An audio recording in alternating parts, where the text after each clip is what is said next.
Olá pessoal, eu sou Fábio Pirajá, esse é o projeto Memória Capixaba, estamos juntos aqui mais uma vez.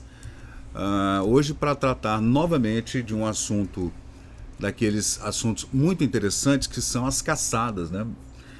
Eu me lembro de já ter feito aqui no canal dois vídeos sobre caçadas no Espírito Santo, vou mostrar para vocês aqui. O primeiro deles é esse vídeo, as caçadas nas matas do Rio Doce, da revista Fauna, de 1957. E também esse outro vídeo que é um passeio e caçada na Lagoa Juparanã, também da revista Fauna, de 1951. Tem também a revista Voz do Mar, que é uma revista carioca também, né? A Fauna é paulistana. Então aqui no canal eu já fiz uma playlist no YouTube só para falar sobre essas excursões pelo território do Espírito Santo ao longo do século XX, tá? É claro que existem as outras excursões até do período da colonização, também das entradas e bandeiras. Nós tivemos aqui, né, bandeiras dos paulistanos subindo para Minas e entrando no território capixaba também, que é um momento interessante ali do século XVII, né? Mas aí é outro assunto. E hoje a gente vai tratar então da revista Fauna, uma linda revista colorida, com muitas fotografias. É uma revista bem moderna, né, estilosa assim, dos anos 1940 e 1950, né? Essa página eu coloquei para vocês, revista mensal de caça, tiro, pesca e fauna em geral. Segundo ano da revista, junho de 1943. A revista então foi inaugurada, estreou em 1942, no meio da Segunda Guerra Mundial. Circulava por todo o Brasil a 3 cruzeiros, moeda da época, né? E hoje tem um outro álbum aqui, que é esse povoamento do Rio Doce, né? E o plano de execução da divisão de caça e pesca do governo do Getúlio Vargas, né? Perdão, esse é o governo 57, é Juscelino JK, né? Então, mas essa divisão já existia antes, do governo do Getúlio, né? Especialmente para a colonização do oeste do Brasil, que já é uma ideia muito antiga de descolonizar a oeste, desde a colonização, por conta também do problema com a América Espanhola, das invasões que vinham, né, das regiões ali, especialmente no Uruguai, Paraguai, Argentina, do sul do Brasil, e a oeste também, lá no Mato Grosso do Sul, Goiás, né? Sempre houve uma preocupação muito grande. Na Amazônia não, porque na Amazônia não tinha como, aquela mata totalmente virgem, fechada, ali não havia essa preocupação de invasão. Mas a oeste, especialmente ali pelo século XIX, muito pelo século XIX, houve essa preocupação. O Tratado de Tordesilhas é de 1494, aquele que dividiu o território da América do Sul ao meio, entre a América Espanhola e a América Portuguesa, né? Portugal a leste e a oeste o Reino de Espanha, né? Mas voltando aqui para o século XX, que é o nosso assunto hoje aqui no canal, eu trago mais uma vez então a maravilhosa revista Fauna, tratando dessa caçada aos interessantes animais, aos lindos macucos, né? Que são aves que foram muito caçadas, né? Vamos botar uma foto aqui dos macucos, porque ali na foto tem os macucos já abatidos, né, gente? Mas é uma ave muito bonita, e é uma ave que o pessoal se alimentava dela, né? Especialmente índios, né, e caboclos, os homens que viviam ali pelo meio da mata, até o início do século XX, né? As pessoas realmente usavam esse animal como alimento, né? O macuco ou macuca, nome popular da espécie, oriundos do tupi, macuco, M-A-K-U, macuco, no dicionário da língua portuguesa, tupi, né? Que é uma derivação de macucaguá. Macucaguá. O primeiro registro é de 1858, como macuco mesmo, né? Lá no capítulo 13 de Historia Naturalis Brasiliae, de 1648, de George McCrae, citado como Macucagua avis. É isso aí, gente, bacana, né? Isso é a Wikipédia, pai dos burros, né? E aí a gente vê os caçadores de macucos, né? Eu já falei aqui no canal algumas vezes que meu avô Joaquim, por exemplo, fazia caçadas no Mestre Álvaro. E também quando subia na sua canoa Pirajá, lá para Santa Leopoldina encontrar com seu irmão, meu tio avô Júlio Gaúcho, lá em Santa Leopoldina, subindo pelo Rio Santa Maria e fazendo caçadas, né, naquela região. Meu tio Jarbas, irmão do meu pai, filho do meu avô Joaquim também, era um caçador, escoteiro, né, que fazia excursões pelo Mochoara, também pelo Mestre Álvaro. Meu pai também foi com meu avô algumas vezes. Todo mundo nessa época tinha espingardas em casa, era normal. Né, até os anos 60, 70, você vinha aqui na casa Ilau, aqui no centro, e comprava arma, normal.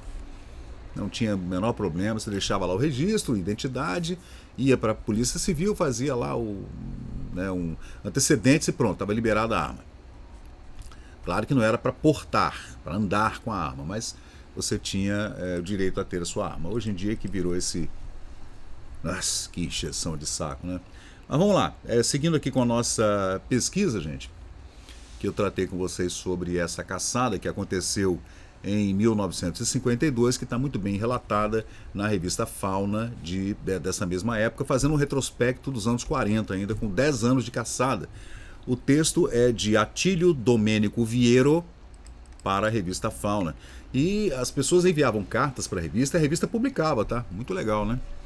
Desde 1946, vínhamos forjando planos para levarmos a sério, a efeito, uma caçada de macucos no Vale do Rio Doce, na zona de Colatina, no Espírito Santo. Em 1946, por uma razão, e outra em 1947, e assim por diante, até 1949, não teve oportunidade de realizar essa caçada. Já havia caçadas dessa natureza no estado do Rio, no estado de Minas, no estado de São Paulo, né? Mas no Espírito Santo era um desejo, né, desses excursionistas, né? O pessoal pegava o jipe e ia para o meio do mato caçar ou pescar. Pescaria de rio, aquela pescaria de pirarucu que inclusive dava no Rio Doce, né?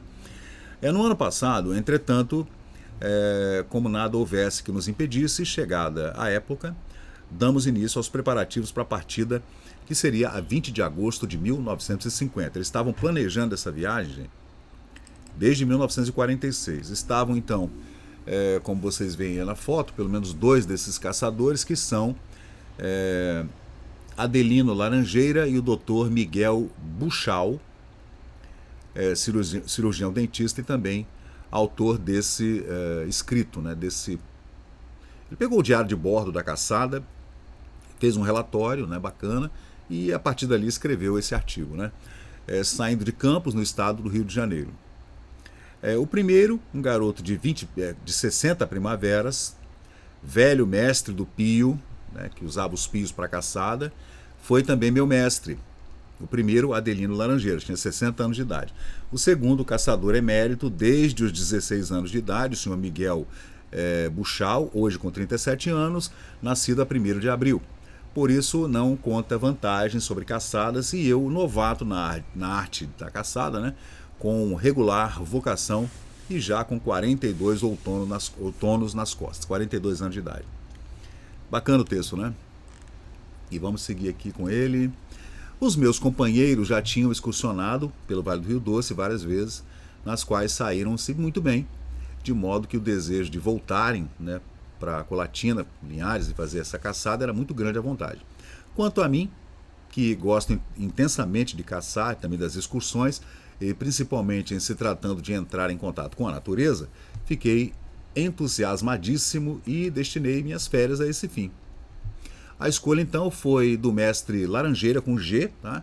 Que opinou por Águia Branca, ficar no município de Águia Branca, por Colatina, por ter ele nesse lugar um amigo, companheiro de caçadas de muitos anos, né?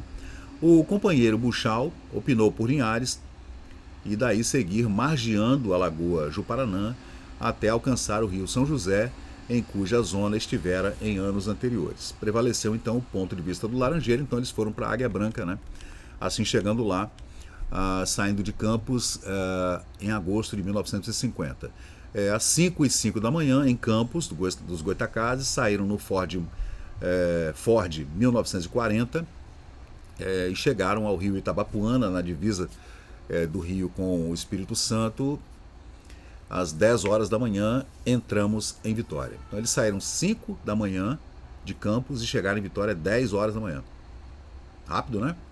Vencemos então 260 quilômetros em 4 horas e 57 quilômetros, sem grandes corridas. Vitória, que conhecíamos, bastante movimentada, em parte por ser domingo. Após um farto almoço com peixes e uma excelente salada de tomatão, partimos então às 11h30 da manhã em direção a Colatina, de Vitória a Colatina.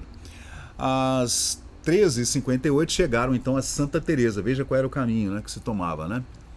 Nessa época ainda não havia BR-101 do jeito que a gente conhece, tá, gente?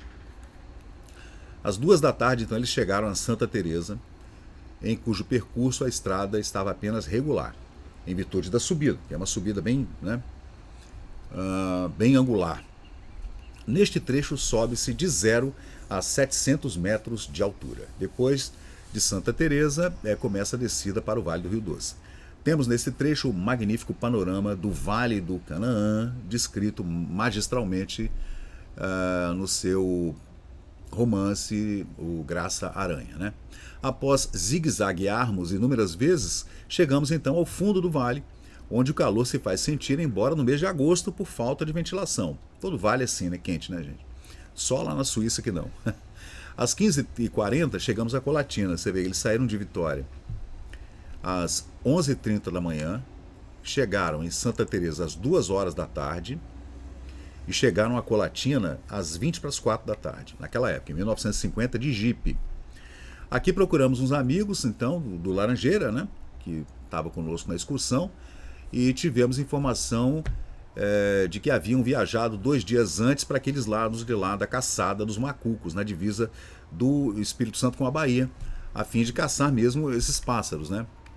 Lavamos a garganta com uma apetitosa cerveja em companhia do campista honorário Sr. Peralva, hoje ocupado na montagem de um posto de gasolina na cabeça da ponte da margem esquerda do Rio Doce. Abastecido o carro, então, o Ford 1940, né, em direção ao município de Águia Branca, 100 quilômetros além, passando antes por São Domingos. A travessia do Rio Doce é por ponte de cimento armado, com 900 metros de comprimento, e que inicialmente foi construída para a Companhia Vale do Rio Doce, razão porque a largura não dá para 2 veículos, que era somente para o trem da Vale, né? Em Águia Branca chegaram então às 7 horas da noite. Tomadas as informações em torno da residência do amigo do Laranjeira, um dos nossos colegas, né, desse passeio, dessa excursão, um senhor Balinho, não sei bem o nome dele, foi-nos dito que estava morando num lugar chamado Taquaruçu, adiante de Águia Branca, e para lá chegamos, partimos na estrada principal. E finalmente, depois de uma série de peripécias consequentes da péssima estrada, que mais parecia uma tropa do que para automóvel, uma tropa seria de cavalos, né, ou de burricos, na qual perdi meus óculos escuros, chegamos à casa do senhor Balinho às 20 horas, 8 horas da noite. Este amigo, então, não estava. Fomos recebidos pela esposa dele, uma dama de educação esmerada, habituada ao convívio social das grandes cidades. Sem saber de que se tratava a visita, ela nos acomodou, providenciou o jantar, e com ela conversamos até que o senhor Balinho chegasse em casa por volta das 11 horas da noite. Então foi uma pauleira, né?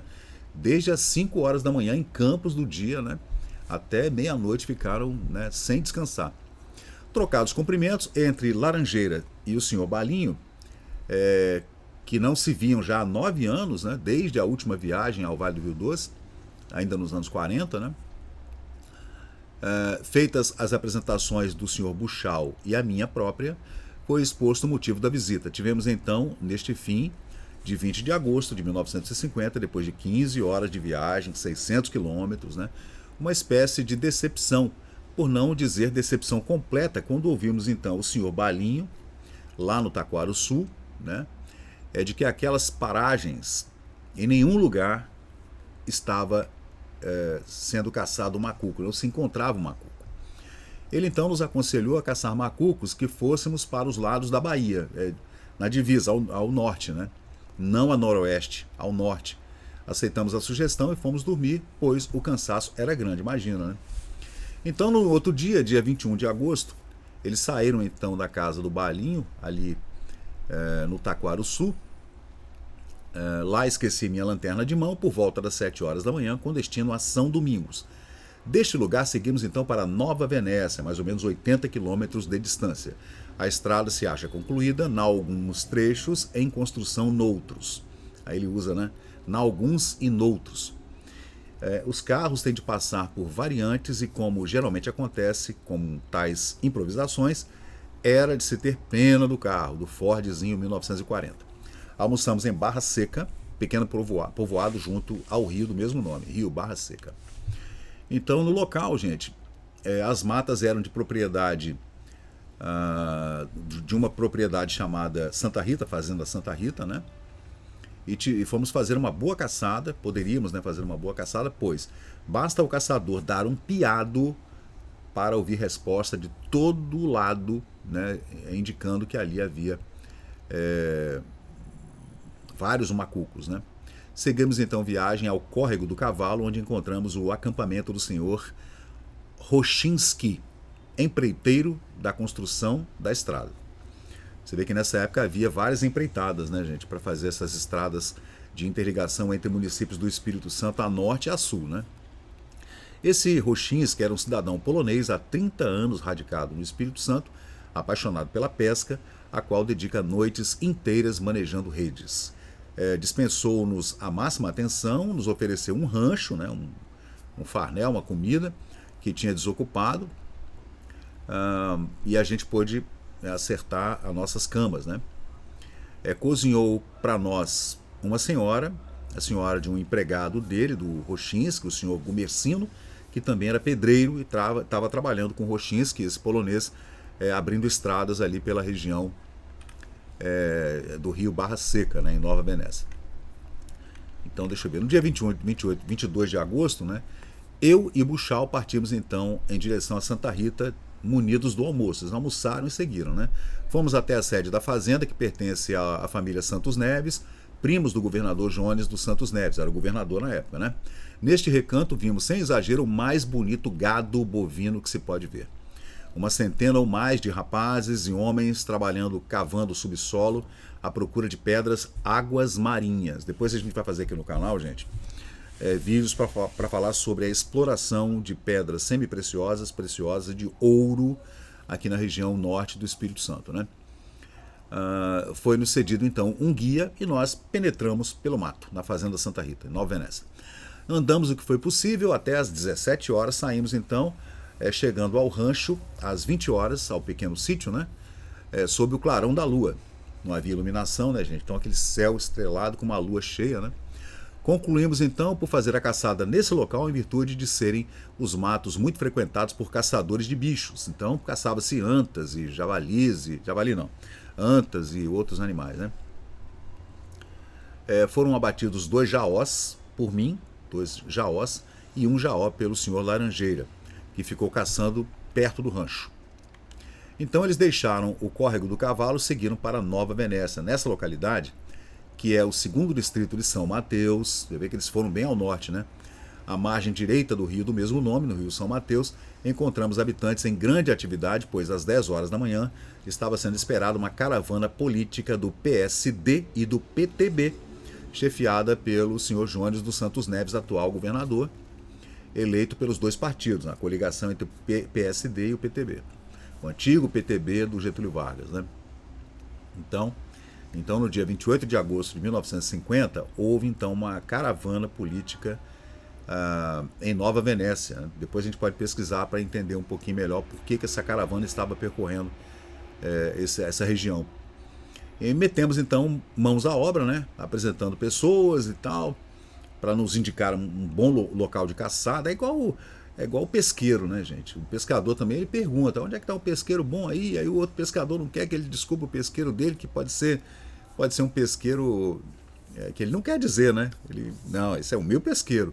Isso é muito comum entre pescadores e caçadores também. Eles sabem onde é que tem, então ele já não conta. E fomos apresentados, então, em Nova Venécia, ao senhor Venusto Gomes, homem distinto, humilde, residente numa zona pouco habitada, empreiteiro da construção de uma estrada de penetração em pleno sertão. Tudo combinado, então, saímos de carro, com mantimentos de boca, e a saída em direção à casa do senhor Vetusto, que nos acompanhou, já se deu no escuro, né? No caminhão do senhor Mirabeau, vereador em Nova Venécia, e fomos até a Câmara de São Mateus, que foi levar trabalhadores de volta às suas casas após terem assistido ao tal comício do PSD e do PTB. Né? Na casa do senhor Vetusto nós pousamos, então. Então, no outro dia, eles saíram 10 horas da manhã, a pé mesmo, já com a ideia de pegar esses macucos e esses jaós. Chegaram no local ao meio-dia e andaram 7 quilômetros no meio da mata, ali margeando o rio São Mateus. Né? Este rio fica, este fica entre o rio 15 de novembro e um pequeno córrego, ambos afluentes da margem direita do braço norte do rio São Mateus. Lá encontramos 4 rapazes, Aristeu, Odílio, Aristides e um outro, subempreiteiros da construção da estrada de penetração. Você vê como tinha gente trabalhando, né? Nessa estrada que ia ligar o noroeste ao norte, divisa com a Bahia. Né? Construímos então um rancho próximo deles, né? E ficou pronto antes da noite cair. Né? Então a primeira impressão do mato foi muito boa, e nos dias subsequentes é que poderíamos então aquilatar a riqueza em galináceo. Você vê então que, como eu mostrei para vocês aqui no Pai dos Burros, o jaó, também o macuco, eles são aves galináceas. Né? Então a carne é aquela carne branca, ou um pouco mais escura como a carne do pato, ou como a carne do peru, ou como a carne de um frango, uma galinha. Né? Então são animais que você realmente pode comê-los. Né? E isso foi feito durante milhares de anos, né, pelos índios aí dessas matas. Né? Então vamos ver onde é que ele está falando aqui. Os rapazes contaram que uma semana antes uma onça pintada estivera dentro do rancho durante a noite, onde permaneceu por alguns instantes, deixando todo mundo nervoso, né, com receio de que ele subisse, entrasse na casa, sei lá, né. Aí espantaram aquela onça pintada, que era muito comum também. E as pessoas matavam, gente, sem a menor pena. Matava e depois fotografava, né, segurando a onça. Eu não gosto, né, de essa caçada de animal, de predadores, né, de animais selvagens. Né. Eu acho muito triste, eu nunca gostei. Não tem nada a ver com essa questão de hoje ambientalista, não. Eu sempre fui contra, desde pequeno. Aí no dia 25 de agosto eles tomaram café, saíram então para a caçada. Na parte da tarde voltamos a caçar, sendo mortos um jaó pelo Buchal e um chorão por mim. Né? Isso ali perto do rancho, né? Que eles estavam ali na margem direita do Rio Doce. Né? Aí deixa eu ver, depois eles conseguiram abater no dia 26 3 macucos, 2 jaós, um chorão, 3 capoeiras. E aí ele conta detalhes assim, né? Digo isto para um caçador mesmo medíocre como eu, que é o cara que assina o texto, metido numa mata virgem e não caçado, nunca tinha caçado, parece-me que não seria difícil abater pelo menos 3 macucos por dia, afora outras aves. Né? Então no dia 27 foram abatidos 2 macucos, 4 jaós, 2 chorões, e resolvemos mudar de local. Levantamos acampamento no dia 28 de agosto e fomos arranchar, né? Foram fazer um rancho em outro local. O senhor Trajano Medeiros, que nos serviu de cozinheiro, nos deu uma indicação de um outro local para caçada. A construção do rancho foi feita na parte da tarde, com o tempo de fazermos uma pequena visita ao mato. O Buchal abateu um macuco, e, bom, mas eles continuaram. No dia 29 de agosto, eles abateram um macuco, um jaó e 5 chorões. Eu fico imaginando como é que eles armazenavam esses animais, ou se eles iam comendo, né, consumindo esses animais ali depois da caçada à noite, né, ou no almoço do outro dia, não sei, né. Apesar de percorridas zonas diferentes, não abatemos além de um jaó e um chorão no dia 30. Dia 31 abateram um macuco e 2 chorões. No dia 1º de setembro, nada. E voltamos a Nova Venécia a fim de providenciar o automóvel, enquanto o senhor Laranjeira e o senhor Buchal ficaram para regressar com a bagagem. Buchal teve manifestações de febre palustre, entretanto o Aralém resolveu logo a parada. No dia 2 pela manhã, então eles partiram por volta das 15 horas, né? Porque a condução já estava esperando eles, o Ford 1940, porque eles levaram para Nova Venécia para ver óleo, pneu, né, etc. Às 4h30 da tarde, ainda no dia 2 de setembro, de Nova Venécia partimos para São Mateus, dormimos lá, percurso de 70 quilômetros, mais ou menos, estrada boa. Foi bem aproveitado o leito da antiga estrada de ferro, onde fizeram uma estrada de rodagem por cima, né? Deixamos então São Mateus e chegamos em Linhares às 8 horas da manhã do outro dia, né? Tomamos café e fomos até a margem do Rio Doce para a travessia do rio, né? Lá chegamos e fomos surpreendidos com a notícia de que não atravessaríamos senão depois do meio-dia. Realmente isso aconteceu, pois quando atingimos a margem direita já era 3h40, quase 4 horas da tarde, né? E começamos então a volta para a Vitória. Tratando-se então de uma zona com muito movimento de caminhão e tudo, né? Outros veículos, fazendo o percurso de Vitória a São Mateus, e mais adiante é inconcebível que o governo do estado não tenha dispensado devida atenção para solucionar o problema da travessia do Rio Doce, até que fique pronta a ponte em concreto armado.